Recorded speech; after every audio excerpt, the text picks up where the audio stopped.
바다로 대량 투입해 적 잠수함을 탐지하는 소노부이. 미 대잠 항공기 도입을 계기로 소노부이 모방 제작에 나선 대한민국.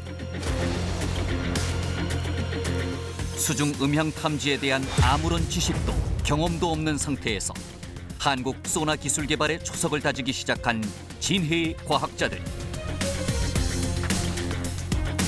깊고 어두운 심해만큼이나 한 치 앞도 장담할 수 없었던 성공의 희망.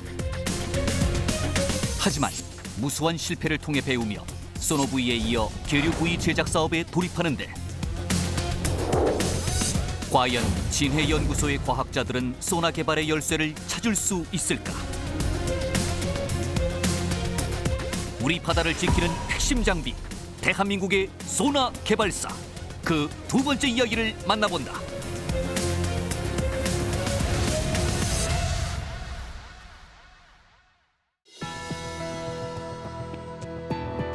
여러분 안녕하십니까? 첨단 국가의 초석 방위산업의 라미경입니다. 오늘은 지난 시간에 이어 우리 해양 안보의 핵심 장비인 국산 소나 개발사에 대해서 알아보겠습니다. 함께 하실 세 분 소개합니다. 먼저 국가연의 해군연구소장을 역임하시고 다양한 무기체계와 탐지장비 개발을 이끌어오신 손은택 박사 모셨습니다. 안녕하십니까? 손은택입니다. 오랫동안 국가연에 근무하시며 다양한 소나 개발과 함정의 전투체계 개발을 이끌어오신 노정호 박사 자리하셨습니다. 안녕하십니까? 노정호입니다. 역시 국가연에 근무하시며 수중음향 연구와 장비 개발을 이끌어오신 김대환 소장 함께 하시겠습니다. 안녕하십니까? 김대환입니다. 귀한 시간 함께해 주셔서 고맙습니다. 이제 본격적인 토론에 들어가기 전에요. 이제 손은택 박사님께 옛날 이야기를 좀 들을 수 있는 질문 하나 좀 드리고 시작하겠습니다. 우리 프로그램에서도 이제 돌고래 잠수정 개발사를 다룬 적이 있었었는데요. 인터뷰 기사를 읽어보니까 당시 손 박사님께서도 미국에 건너가셔서 이 실험실 제작을 위한 도면을 얻어왔다는 이런 기사를 봤습니다. 하지만 이제 그런 자료를 미국에서 쉽게 내줄 거라고 생각이 좀 안 들고요. 당시 이제 어떤 마음으로도 미국에 가셨었고요. 또 어떤 일이 있었는지 궁금합니다. 음향 수조 이야기를 하는 것 같습니다. 예. 여기 얘기가. 근데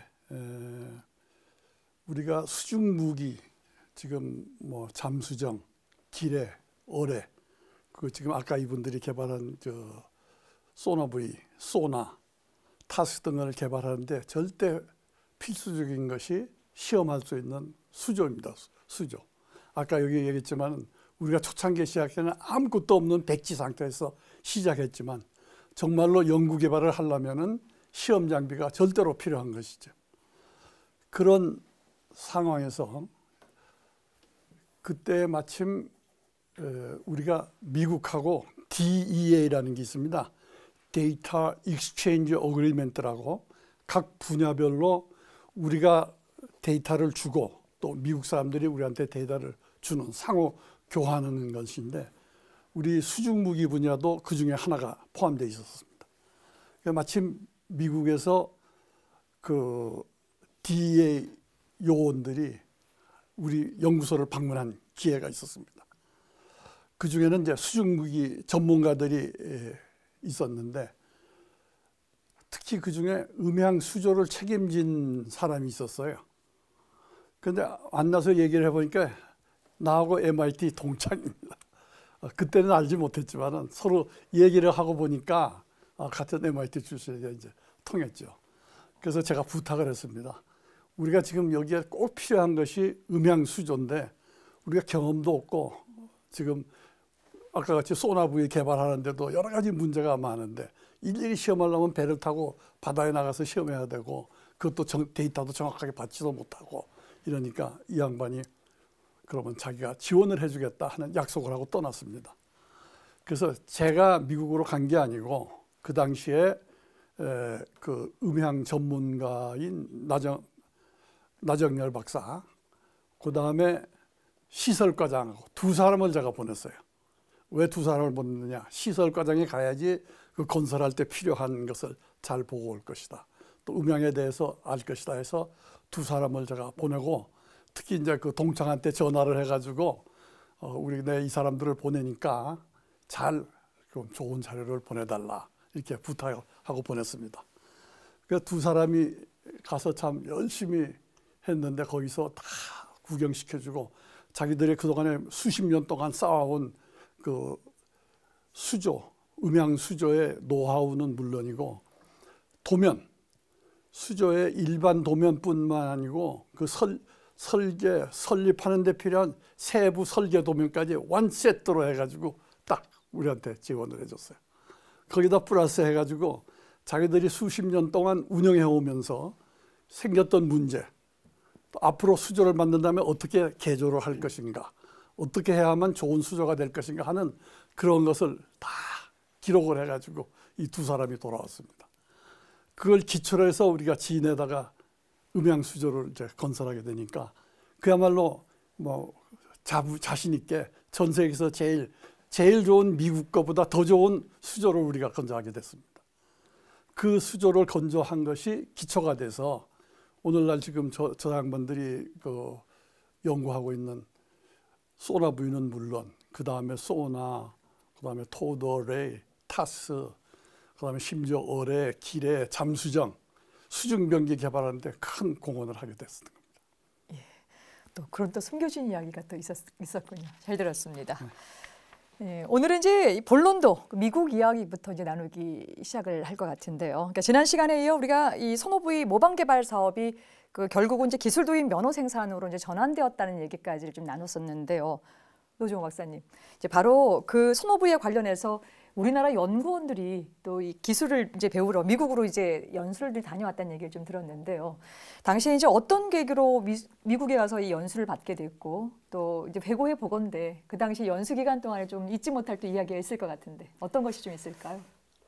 그 전에 창작이셨던 서정욱 박사님한테 제가 보고를 하러 갔더니 하는 말씀이 있었습니다.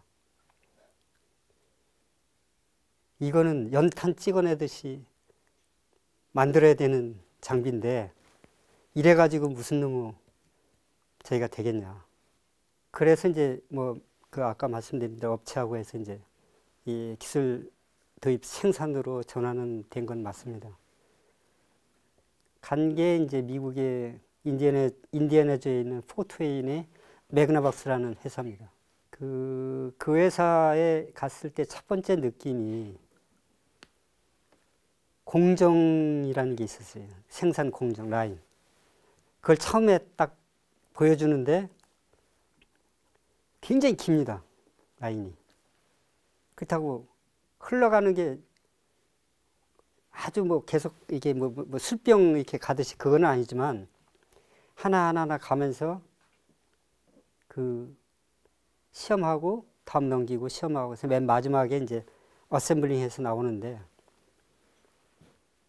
이렇게 길게 해야 되나? 첫 번째가 딱. 우리는 실험실에 앉아가지고 두세 명이 뚝딱거리고 앉아서 만들어가지고 이래가지고 그럼 앞으로 생산할 때는 그 뭐 몇 명이 만들면 되겠지 했는데 일단 우선 길더라 하는 게서 이제 깜짝 놀랐고 두 번째는 나중에 연수 과정에서 이제 나온 얘기입니다. 저기 앉아있는 저 사람 한 사람 빠지면 새로운 사람을 대체를 하면은 불량률이 몇 % 올라간다고 그랬어요. 품질에 관한 그 자체가 기술도 기술이지만 와 이건 굉장하구나. 그래서 그 시험 방법이 그 로트 테스트라는 게 있습니다. 로트. 그러니까 한 로트가 원래 그 규정으로 하면 1024발이고 그거를 샘플링을 해서 32발을 뽑아냅니다. 샘플링이라는 거는 생산하는 것 중에 몇 개를 딱 뽑아와요. 이렇게. 그 검사관이. 그걸 싣고 비행기에 싣고 가서 다 시험을 해서 90% 이상이 합격이 돼야 됩니다. 그러면 이거를 납품을 할 수 있어요. 이게 등골이 오싹하더라고요. 야, 이거 분명히 우리도 생산을 해서 해야 되는데 이게 로트 테스트를 하게 되면 과연 지금 우리가 생각한 거하고 완전히 다른 그런 개념입니다. 그 하나하나의 품질을 우리는 과연 어떻게 하면 되겠냐 하는 것인데 결국 뭐냐면은 이 중간 그 시험 과정, 중간중간에 조립하기 전에 시험해야 됩니다. 오딘 뭐 쭉 있는데 저기서 진짜로 제대로 안 하면 나중에 다 만들어 놓고 나면 이거 불량 났다 이러면은 그 원래 버려야 되는 겁니다. 돈 못 받습니다. 그것 때문에 날밤을 샜죠. 갔다 와가지고. 그러니까 갈 때는 아 대충 뭐 이 정도 뭐 배우면 되겠지 하고 갔다가 가서 딱 보니까 아 이거는 아닌데 돌아와서는 거의 밤을 새다시피 했어요. 그러니까 그 생산 라인에서 그때가 한 지금보다 더 추울 때입니다. 11월 생산 라인 모포 깔고 그냥 매트리스 깔고 자고 다 그랬어요. 그걸 맞추기 위해서 뭐 대충 만들어 가지고 아니면 말고 이게 아니고 완전히 OX에서 X가 되는 날에는 회사도 망하고 다 망하겠구나 그런 생각을 많이 했었습니다. 예, 말씀 잘 들었습니다. 그리고 이제 김대환 소장께서도 그 당시에 이제 미국 연수를 같이 이제 동행한 걸로 알고 있는데요. 그 연수 기간 중에 기억에 남는 일이 있거나 아니면 또 미국 갔다 오고 나서 가장 큰 소득이라면 뭘 들 수 있을까요? 네. 처음 가서 그 예전에 그 소노브이 처음 초창기에 그러니까 2차 대전 뒤에 그 처음 개발됐던 소노브이의 그 이 박물을 봤어요. 굉장히 오래된 초기 모델을. 이제 그걸 쳐다보니까 굉장히 정교하게 만들었더라고요. 그래서 아 이게 이제 떨어지면서 여러 가지 낙하산 펴지면서 이 메커니즘 복잡하니까 이제 그걸 쳐다보고 난 뒤에 야 이렇게 복잡하게 이렇게 정교하게 만들었던 적이 있었구나. 근데 그게 이제 실제로는 이제 한 30년을 연연 오면서 이 사람들이 계속적으로 이 코스트를 다운시킨 거예요. 그래서 이제 연수하는 과정 중에 이제 설계 개념을 이제 설명해 주는 그런 시간들이 계속 있었는데 설계 개념을 이제 쭉 설명하면서 뭐냐면은 불량 내역을 얘기를 해요. 이게 이제 불량이 이런 불량이 있습니다. 뭐 이런 얘기를 쭉 하는 그 얘기를 하나 듣고 나서 제가 한 가지를 딱 얘기 듣고 그때는 제가 참 초보였지만은 그래도 그러면 이렇게 바꿔서 이 설계하면은 되지 않습니까? 근데 굳이 왜 불량률을 안고 넘어갔습니까? 하고 질문하니까 그 미국 엔지니어가 웃으면서 한다는 이야기가 단 1센트라도 줄일 수 있으면 줄입니다. 그 불량률을 포함해서 전체 소노보이를 만들었을 때 10%의 불량률 이내로 만들 수 있으면 코스트 절감을 갑니다. 그걸 여태까지 노력했던 거예요. 굉장히 놀랬죠. 그러면서 다시 보이기 시작하는 거예요. 이 기구물들이 그 안에 있는 여러 가지 그 부품들이. 그래서 어떻게 보면은 저기 소노브이 이렇게 분해를 하든지 이렇게 쳐다보면은 야, 이 정도면 총 누구든지 만들 수 있어. 좀 하찮게 보이거든요. 근데 사실은 하찮게 보이는 게 그게 함정입니다. 그러니까 싸게 만들어 가지고 기본 성능을 맞추게 하기 위해 가지고 그 안에 굉장히 확률적으로 설계를 한 어떤 노하우가 거기 묻어 있는 거예요. 숨어 있는 겁니다. 그래서 모르면은 이제 덤벼들죠.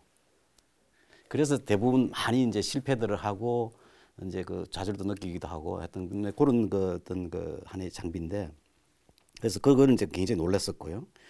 이제 두 번째는 그 저희들이 해수전지를 국내에서 이제 성공을 시켰다고 지난 시간에 제가 말씀드렸는데 해수전지를 개발하는 중간에 이제 기술 연수를 가게 됐어요.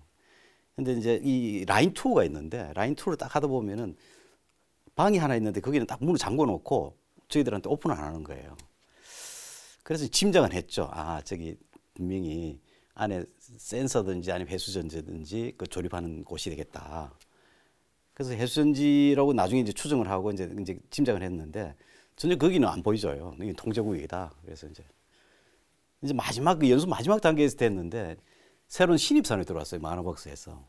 그 사람이 안내를 하는 그 시간이 있었는데 저희들이 이제 살짝 이제 그 사람한테 우리 저기 뭐 하는데요? 이러니까 해수전지 조립하는 데라고 한번 들어가서 봤으면 좋겠다고. 그러니까 쉬워.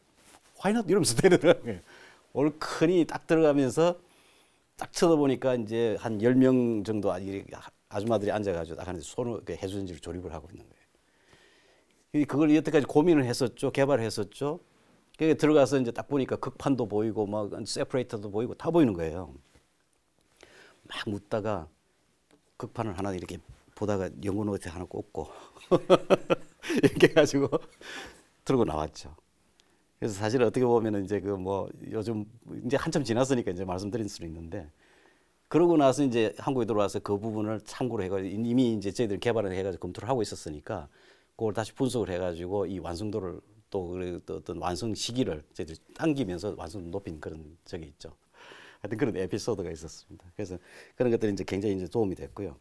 이제 어떻게 보면 갔다 온 큰 소득이라는 것은 사실은 저희들이 이제 그 초보 단계 기술도 저변도 약했지만은 이제 처음 가서 어떻게 보면은 종합적인 거.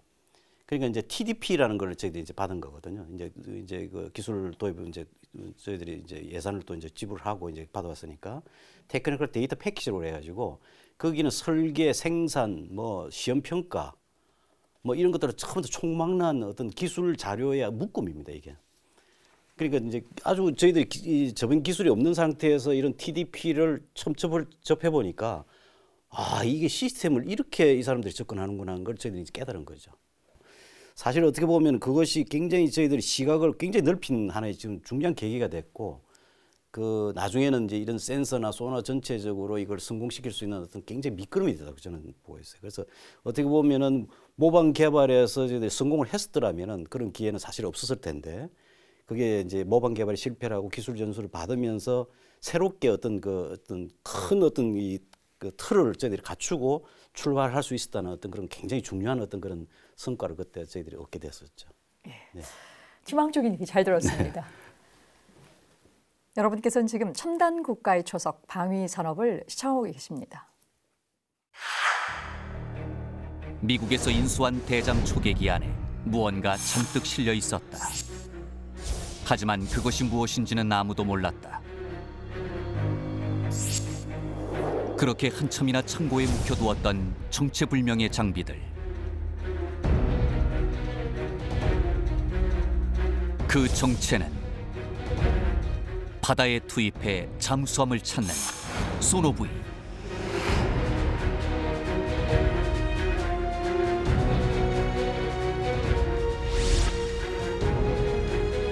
북한의 잠수함을 막아야 할 우리에겐 그야말로 뜻밖의 보물.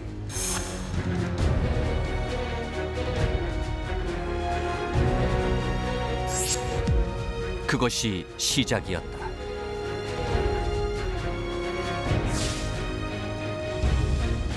먼지 쌓인 장비를 분해해 역설계하고, 그렇게 그린 도면으로 모방품을 만들고,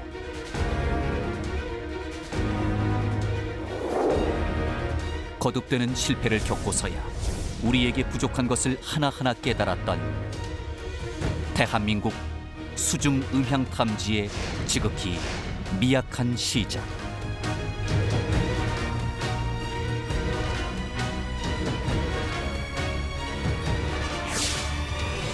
그로부터 꼬박 40년이 지난 2016년.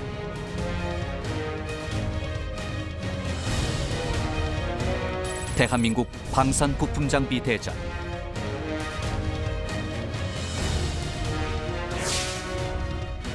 총 140여 개 업체가 참여해 한국 방위 산업의 현재와 미래를 선보이는 전시회. 이 행사장에 등장한 국산 소노부이.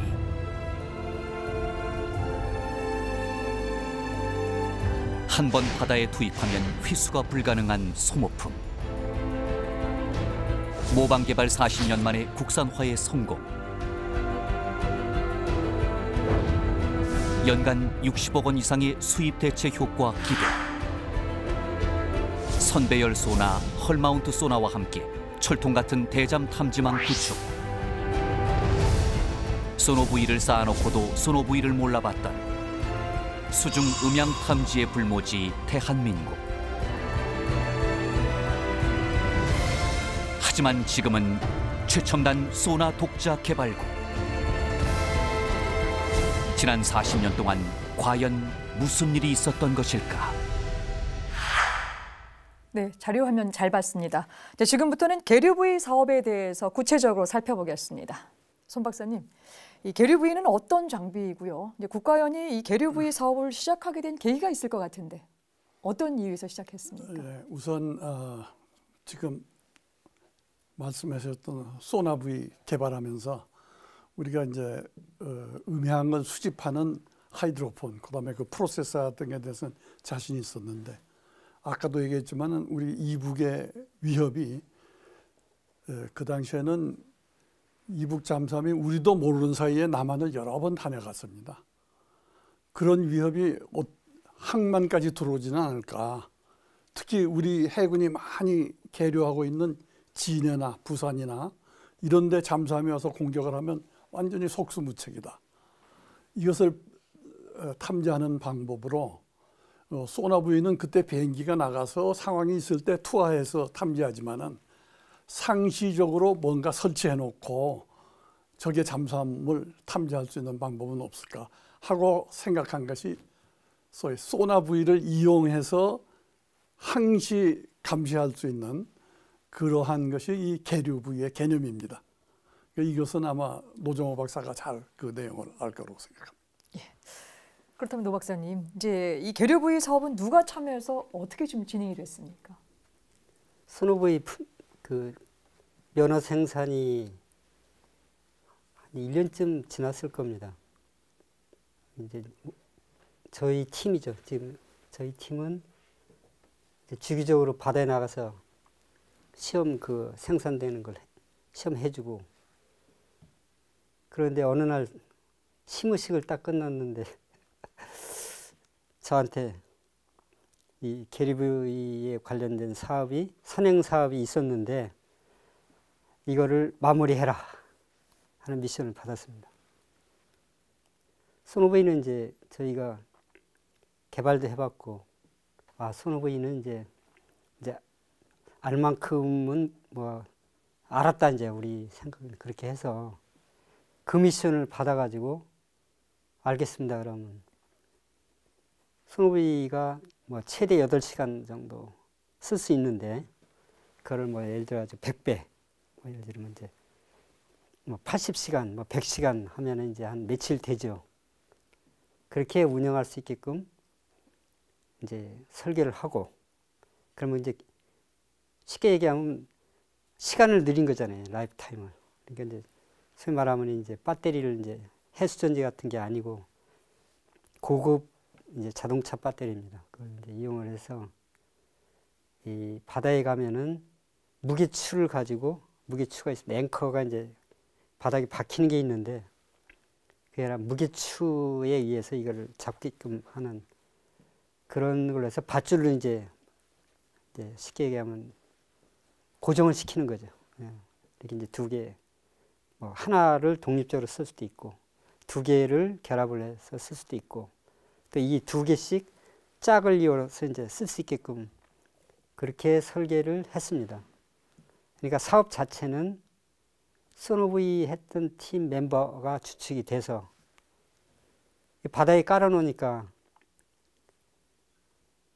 비행기가 맨날 와서 할 수가 없습니다. 그래서 이제 육상에 있는 수신 기지, 해군 기지입니다. 기지를 통해서 저희 진해 연구소인데, 그 불모산이라는 데가 있습니다. 800m가 넘는 그 TV 중계산이 있는데, 거길 통해서 진해 연구소 쪽으로 마이크로웨이브로 이제 링크를 시켜가지고, 그러니까 바다에서 계류부위가 소노부위가 똑같은 작동을 하게끔 신호가 픽업이 되면, 신호가 탐지가 되면, 그걸 이제 해군 기지를 통해서 그 다음에 그쪽에 이제 쉽게 가면 마이크로웨이브 중계 장비를 거쳐가지고 이제 진해 연구소에서 이제 원격에서 이제 그걸 탐지하는 그런 시스템으로 만든 것이 이제 계류부위 시스템이고, 그거를 이제 항만 방어용으로 사용 가능하지 않겠느냐. 당연히 가능하다. 이렇게 해서 이제 시작을 했고, 결과는 좋았습니다. 우리 김 소장님이 그 당시에 같이 또 참여해서 이 계류부위 이제 사업을 좀 진행을 하셨는데요. 가장 크게 어려웠던 점은 어떤 것이 있었나요? 네. 아까 이제 앞서 설명을 하셨지만은 이제 계류부위라 그러면은 소노부에서 쓰고 있는 어떤 센서하고 같은 종류일 수도 있고요. 그런 센서를 어떤 그 부위 밑에다 이제 달아가지고 부위를 이제 그 바닥에다가 이제 그 저기 앵커링 하는, 닷을 내려가지고 앵커링하는 그런 시스템이 되는데, 사실 이제 여태까지 저희들이 경험한 것은 뭐냐면은 이제 한국에서 떨어뜨린 소노부이 해가지고 아까 이제 미국 연수도 받고 여러 가지 기술을 이제 저희들 습득은 했지만 사실 그건 어떻게 보면 스탠드얼론 해가지고 그 혼자서 이렇게 작동하는 그런 시스템이었거든요. 이제는 이제 저희들이 바다를 이제 접하게 된 거죠. 해양 환경. 그러니까 이제 이게 앵커링을 했는데 과연 이게 이제 이 조류나 이런 데서 안 끌려 내려가야 되고 또 어떤 주변에 이제 어선들이 왔다 갔다 할 때 이제 어떻게 보면은 뭐 그물에 이제 끌려갈 수도 있고 여러 가지 그런 요인이 있으니까 어떻게 보면은 그 설계라는 게 사실은 쉽지 않았습니다. 이제 그러니까 뭐 앵커링 시스템도 좀 그 대형으로 이제 하고 부위도 어떻게 보면은 이제 항로 부위라고 그래가지고 보통 이제 그 항구 입구에 보면은 그런 이 안내하는 그런 부위들이 있습니다. 이제 그것만 해도 굉장히 큰 덩치죠. 이제 그 정도의 어떤 그런 부위 시스템이 사실은 요구되는 그런 상황이었는데 그때 당시에 예산이나 기간이나 이거 가지고 이제 저희들이 그렇게 시스템을 접근할 수가 없기 때문에 일단은 가능성을 판단하기 위해서 이제 소형으로 이제 들어갔습니다. 소형으로 들어가서 이제 하다 보니까 가능성은 판단을 해야 되겠고 소형으로 설계하는 이제 그런 어떤 이 매칭을 해서 이제 하는 그 부분이 상당히 좀 어려웠었고요. 이제 그나마 이제 뭐 저희들이 접근해서 이제 실험을 했습니다만은 실험을 하고 난 뒤에 이제 하면서 이제 저희들이 하나의 에피소드가 아까 말씀드린 대로 그 마이크로웨이브로 해가지고 이제 우리 연구실에서 이제 그걸 실제로 그걸 계속 모니터링을 하고 있었어요. 이제 한 번은 진해에서 이제 그 앞에 설치를 해놨었는데 탐지를 계속 하다 보니까 이상한 신호가 잡히는 거예요. 실제로. 이 이상한 신호가 잡힌다 해서 그때 이제 그 해군의 작전사령부 쪽으로 긴급히 전화를 해서 혹시나 수상함이 거기 지나갑니까? 그러니까 없대요, 수상함이. 그럼 이거 이상한 건데. 그래서 혹시나 이게 좀 물 밑에 있는 뭐 잠수함인지 모르겠다. 그래서 굉장히 연락을 했었죠. 그래서 뭐 추적도 하고 했는데 나중에 보니까 좀 이상하고. 근데 한참 추적을 하고 나중에 보니까 어떻게 되냐면 이렇게 센서를 설치를 해놓으면 이게 방향을 지시를 합니다. 이제 두 개가. 그러면 방향이 크로스되면 위치를 이제 우리가 알게 되는데 아침쯤 되니까 이게 어떻게 방향이 어디로 육지를 가리키는 거예요, 이놈이. 육지 위에 있던. 이건 있을 수가 없는 얘기인데 이게 어떻게 된 거냐. 순간적으로 이게 부위가 움직였구나. 그래서 아니나 다를까 다음날 가보니까 설치했던 부위 위치가 이제 움직인 거죠. 그러니까 이제 어선들이 와가지고 가면서 거물이나 이런 거 해가지고 이제 끌고 이게 막 밀려서 가가지고 전혀 엉뚱한 위치에 있으니까 저희들 분석하니까 엉망진창이 이제 나온 거죠. 근데 결국 이제 그런 상황이 보면은 이게 운용 환경을 저희들이 제대로 이해를 하고 설계한다는 것도 결코 쉽지 않았을 뿐더러 과연 그러면 이게 실효성이 있겠느냐. 과연 얼마나 많은 예산을 투입을 해서 제대로 된 부위를 만들고 운용하면서 또 이걸 또 그 어떤 그 방하는 어떤 영역이나 이런 것들을 해가지고 그런 어떤 효과적인 측면에서 굉장히 이제 의구심을 가지는 어떤 그런 상황이 됐었죠. 네. 그렇게들 노력하셨는데요. 결국 이제 교류부위 시스템이 이제 부적합 판단을 받게 되는데요. 노 박사님, 왜 그런 판단을 받게 됩니까? 그 결과를 가지고 이게 오퍼러빌리티, 쉽게 얘기하면 정상 운영됩니다. 그 다음에 탐지 장비로 쓸 수 있습니다. 여러 가지 이제 그 자료나 이런 거 가져가서 설명을 드렸어요. 다 듣고 나신 그 군 관계 분 말씀이 저거 수시로 문제가 생긴다고 판단이 되면 쉽게 얘기하면 아까 그 이제 어떤 해양적인 조건 때문에 위치가 변경될 수도 있고 태풍이 오거나 했을 때 견디지 못하면 걷어야 되고 그 다음에 또 뭐 문제 있다라면 출동해서 뭐 확인해야 되는데 이건 도저히 군이 운영하기 어렵습니다. 그러니까 그 쉽게 얘기하면은 군이 가장 원하는 거는 쉽게 쓰고 뭐 거기에 인력 별로 소모 안 하고 편안하게 써야 되는데 이거 잘못 설치하면은 우리 어쩌란 말입니까? 예를 들면은 충분히 이해가 됐죠. 그래서 시스템적으로 그 다 해서 음향을 탐지하고 그 다음에 중계되고 또 거기에 장비는 항공기에 있는 장비를 빌려다 썼기 때문에 똑같이 항공기에서 소노브이 드롭에서 쓰는 거하고 거의 그런 퀄리티도 다 갖고 있지만 이거는 우리가 너무 한쪽만 생각한 거지 운영자 입장에서는 들여다본 게 별로 없다. 이제 하는 거죠. 그 다음에 이거는 소노부이처럼 단순한 탐지 센서만 가지고 물속에 있는 잠수함을 잡겠다. 이거는 좀 생각을 좀 달리 해야 되겠다 하는 게 이제 세 번째로 저희가 얻은 제 리더로서, 팀 리더로서 판단한 근거입니다. 예, 말씀 잘 들었습니다. 여러분께서는 지금 첨단 국가의 초석 방위 산업을 시청하고 계십니다. 소노부이는 대잠 초계기나 대잠 헬기에서 수중으로 투하하는 음향 탐지 장비이다. 이 소노부이를 해저에 쇠사슬로 고정시킨 탐지 장비가 바로 계류부이다.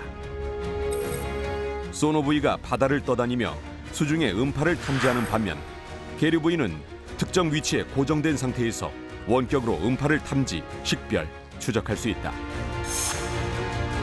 계류부이는 소노부이에 비해 용량이 큰 배터리를 사용하기 때문에 운용 시간이 긴 장점을 가지고 있으며 특정 위치에 안정적으로 배치할 수 있어 항만 방어에 적합한 탐지 시스템이다. 첨단 국가의 초석 방위 산업. 오늘은 국산 소나 개발사에 대해서 알아보고 있습니다. 이제 국가인이 오랫동안 이 독자적 소나 개발을 위해서요 진행한 이 기술 연구에 대해서 알아보고 있는데 이제부터 본격적으로 선배열 소나 실험 세트에 대해서 이야기 나누겠습니다. 노종호 박사님, 이제 국가인이 언제 어떤 이유로 이 선배열 소나 이 기술 확보에 나서게 됐는지 궁금합니다. 그 소노부이를 갖고 한 7, 8년을 씨름한 셈이죠. 결과적으로는. 예. 최종 이제 계류부이를 가지고 항만 방어에 한번 적용하겠다까지 해봤으니까 한 만큼은 다 해본 겁니다. 이게 소노부이는 방향성이 없습니다. 그냥 어디서 오는 소리인지를 모릅니다. 이거 하나 가지고. 그러니까 어디서 오는 걸 알려면 여러 개를 설치를 해가지고 기하학적으로 이거를 계산을 해봐야 됩니다. 근데 그거는 성능 자체는 하나가 갖고 있는 성능밖에는 발휘를 못하는 거죠. 그런데 이제 소노부이 이때 끝날 때쯤에 그 세계적인 그 추세가 선배열 음탐기, 선배열 소나에 대한 효용성이 굉장히 많이 부각이 됐어요. 그때 80년대는 미소 냉전 시대이기 때문에 미국이 소련의 잠수함에 대한 활동을 감시하기 위해서 선배열 소나를 수중에 깔거나 아니면은 배로 끌고 다니는 그런 것에서 굉장히 많은 예산을 투입하고 있었어요. 그래서 이제 우리도 아까 말씀드린 DA 채널이라는 게 통해 가지고 비슷한 거에 관련된 자료를 얻으려고 무지하게 노력을 한쪽에서는 했지만 이건 소위 말하면 뭐 어디가 벽치기나 마찬가지입니다. 우리가 뭐 줄 게 없으면 절대 받을 수 있는 게 아니다. 그래서 이제 계류부이를 끝내고 얼마 뒤에 이제 계획을 바꿨습니다. 바꾼 것이 이제 이 선배열 형태의 배열 센서를 이용한 탐지기로 간다. 최신 이제 기술을 이제 추구한다. 이게 첫 번째고, 두 번째는 인프라에 관련된 걸 해야 되겠다. 사람을 길러야 되겠다. 왜냐하면 자료를 받을 수가 없습니다. 이게 사람을 보내가지고 교육을 시켜서 받아와가지고 향후에 그걸 하겠다. 세 번째는 그때 이제 나온 게 이제 실험 세트라는 이제 그걸 이제 아주 저급이긴 하지만 하나로 듣는 것보다는 이게 10개로 들어가지고 하면은 어느 방에서 오는 방향도 어느 정도 알 수 있고 거리도 늘어나고 그거에 대한 거를 이제 매진하게 되죠. 그래서 이제 선배열 실험 세트가 이제 그 만들어지는데 그걸 업체하고 할 수 있는 게 별로 없습니다. 전부 우리가 다 앉아서, 특히 여기 김대한 박사는 그 안에 드는 중요한 몇 개를 참 실험을 많이 하고, 그 다음에 전자장비는 없으니까 계측기 뭐 이런 뭐 소위 말하면 그 당시 갖고 있는 오실로스코프니 뭐 간단한 그걸 가지고 수시로 배 빌려가지고 나가서 실험을 하는 그런 걸로 이제 바꿔서 앞으로 미래를 향해서 간다. 이렇게 결정된 게 85, 6년쯤 됩니다. 예. 그렇다면 지금 말씀 중에서 선배열 소나의 이제 우선점을 말씀을 좀 주셨는데요. 그렇다고 하면 우리 수중에 있어서의 안보에는 어떤 점이 좀 유리하게 작용을 하나요? 그 동안에는 모른다는 거거든요. 어떤 정보가 없습니다.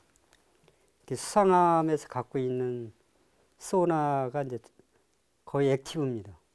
이게 액티브니까 이제 탐지학에서는 물속에다 음을 방사를 하면 잠수함이 훨씬 더 멀리에서 그걸 압니다. 그러니까 수상함에서는 이걸 잡는 것 자체가 두 가지 점에서 어려웠죠. 하나는 상대가 먼저 안다. 두 번째는 음이 똑바로 안 가고 이제 휘어져서 이게 나한테 돌아올 확률이 적기 때문에 바로 옆에 있다가도 잠수함에 들어가면은 잡기 어려운 상황. 이런 환경적인 그 두 가지를 가지고 군은 소나를 운영하지만 과연 이게 제대로 되는 거냐는 거는 상당히 어려운 점을 갖고 있었다 하는 거를 이제 저희가 알게 됐고, 그래서 이 선배열 형태가 만약에 국산화가 되면 이제 전혀 다른 세계의 그런 어떤 대잠수함전이 벌어질 수 있다, 할 수 있다. 우리가 이제 그런 희망을 갖고 이제 지금까지 딴 건 다 제끼고 이것만 한다 해서 많은 저기를 했습니다.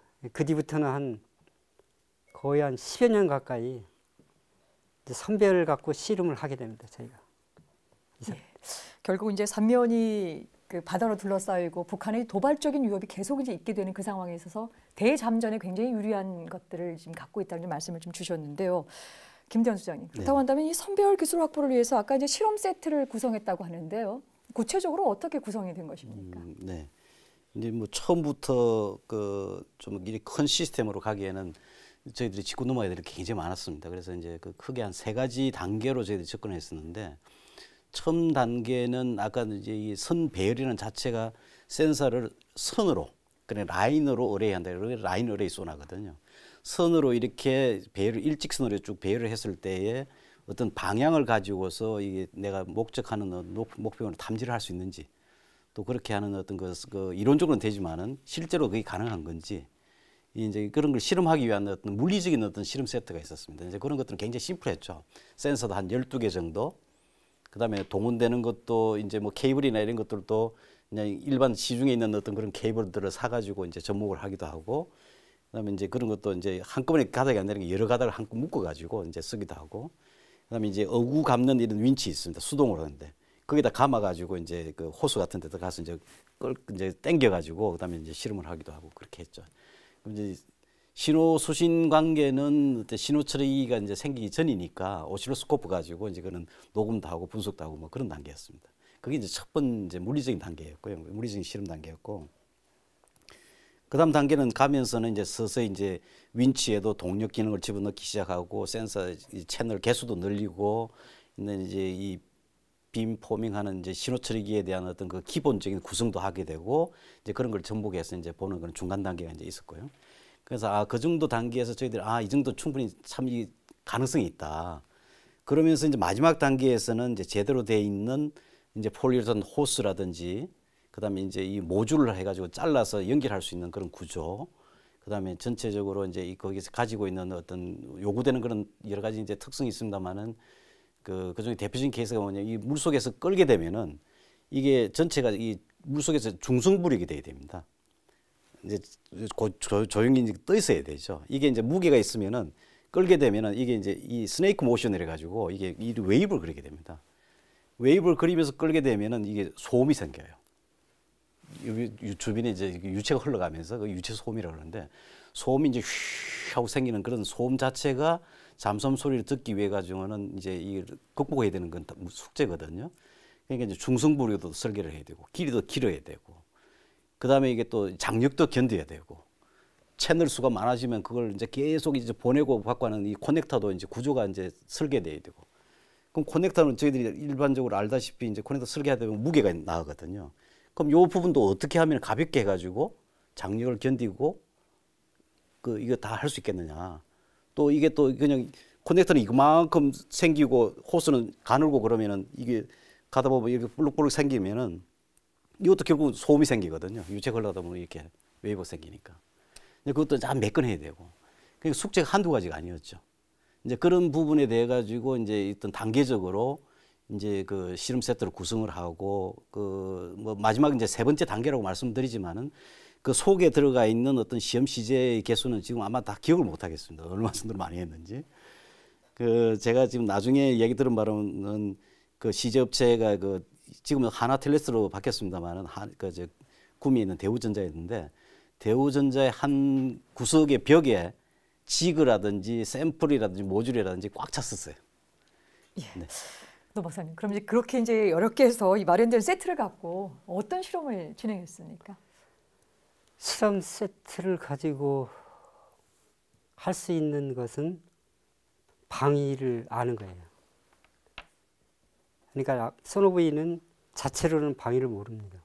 있다 없다 아는 거지. 그런데 이거는 그 센서에 대한 축에 대해서 어느 각도에서 드러나는 그게 이제 알아내는 게 첫 번째 미션이고 어찌 보면 제일 큰 미션이었거든요. 예. 그런데 거기서 부수적으로 되는 것이 뭐냐면 이제 탐지 중에 방위 탐지가 되면 이게 표적이 뭐냐? 식별 문제가 걸려 있습니다. 식별은 이게 쉽게 우리가 이제 범인을 잡을 때 지문하고 똑같은 겁니다. 이게 그 잠수함에서 나오는 소음은 각각이 다 그 이 지문처럼 이렇게 분석을 해놓으면 다 다릅니다. 이게. 그러니까 잠수함이다 아니다를 아는 것도 중요하지만 이 선배열 같은 소나가 이제 완성이 되면 데이터베이스하고 정보죠. 정보 다른 거 그 다음에 하면은 무슨 급 클래스 뭐 핵잠수함이냐 재래식이냐 더 나가서는 이게 무슨 함 이름까지도 알 수 있는 거죠.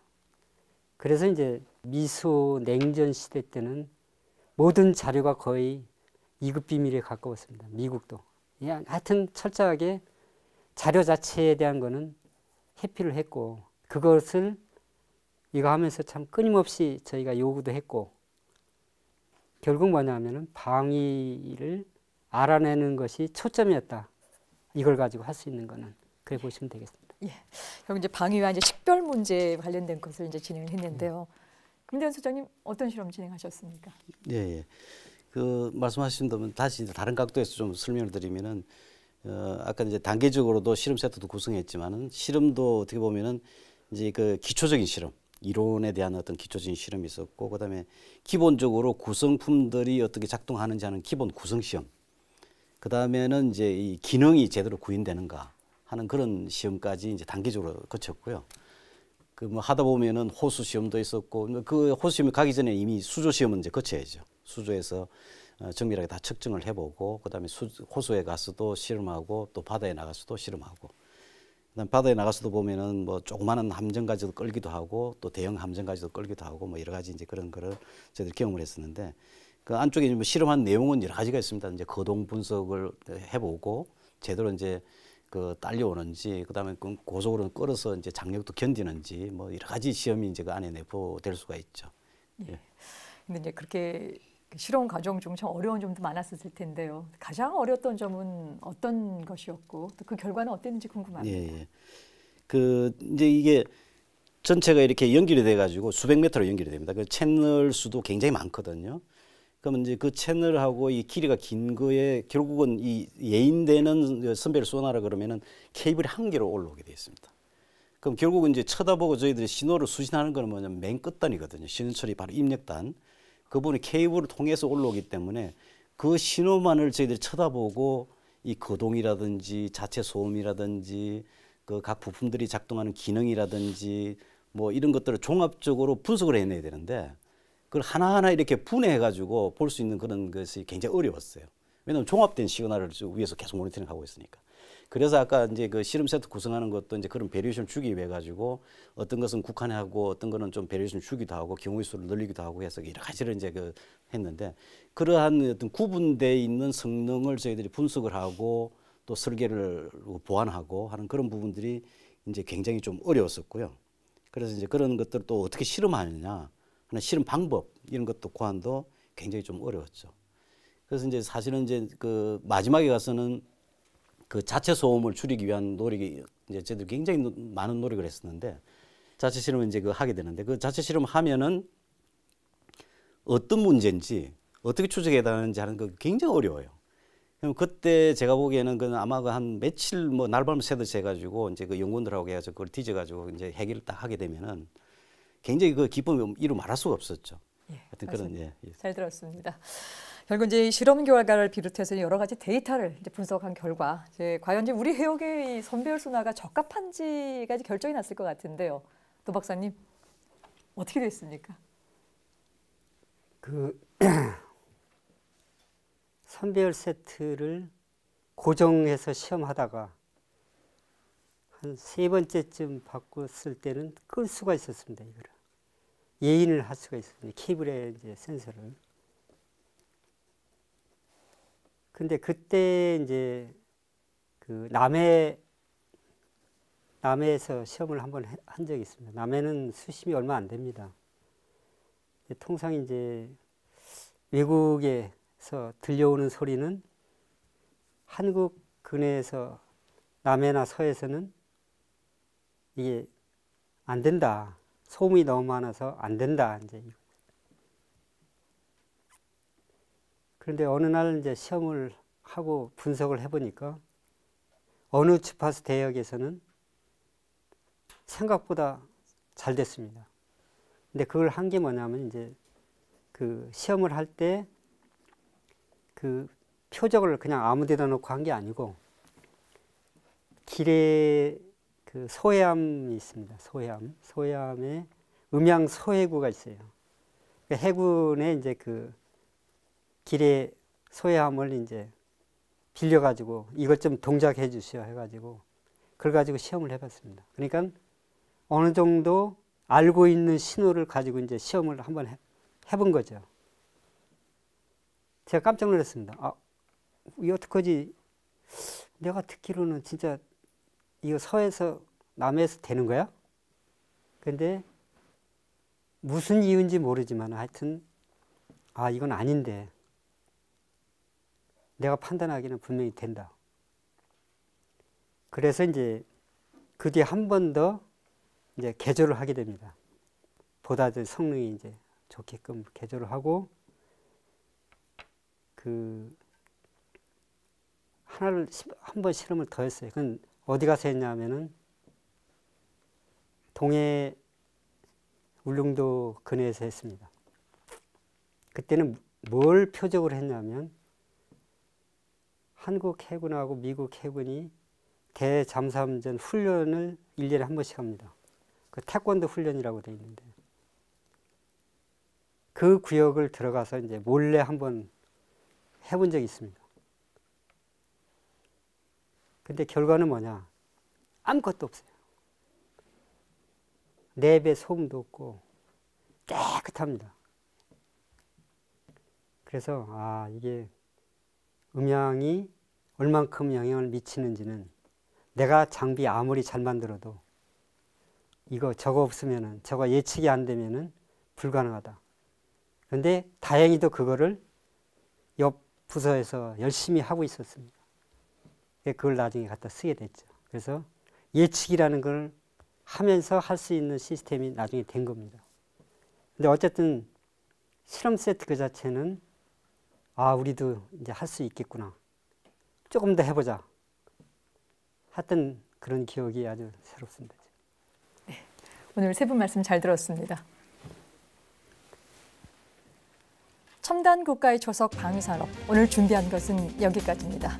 한국의 소나 개발사는 다음 이 시간에 계속 이어가겠습니다. 끝까지 함께해 주셔서 고맙습니다. 안녕히 계십시오.